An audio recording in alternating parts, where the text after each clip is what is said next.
Wara li l-ħamis f'nofs il-lejl intemm il-perjodu li fih setgħu jinġabru d-dokumenti tal-voti, jirriżulta li ftit aktar minn 38,700 vot ma nġabrux għall-elezzjoni tal-Parlament Ewropew mingħand il-Kummissjoni Elettorali.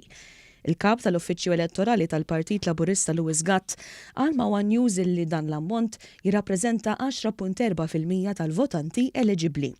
Għall-elezzjonijiet tas-Sibt 371,625 persuna kienu eliġibbli biex jivvotaw.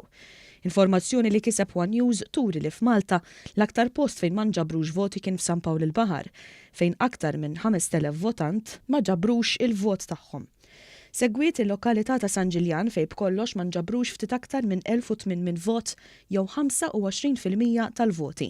Dawn kienu segwiti mill-Gżira u ta' Sliema fejn kwart tal-elettorat f'dawn iż-żewġ lokalitajiet ma ġabrux id-dokument tal-vot. L-aktar lokalità li fiha nġabru dokumenti tal-voti kien Santa Luċija, hawnhekk 46 persuna jiġifieri 1.8% tal-elettorat ma ġabrux il-vot tagħhom.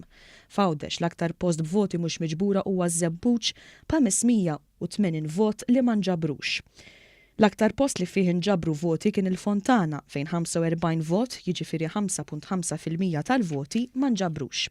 Għall-elezzjonijiet tal-Kunsilli Lokali li għall-ewwel darba se jsiru ma' Malta u Għawdex kollu, jirriżulta li baqgħu ma nġabrux ftit anqas minn 92,400 vot.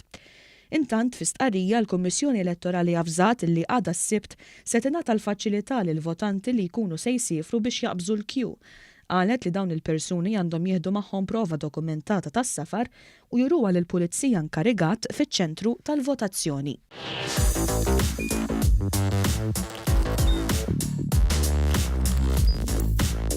Idħol fuq one.com.mt u hemmhekk tista' tara l-programmi kollha li jxandru fuq One permezz ta' One Play.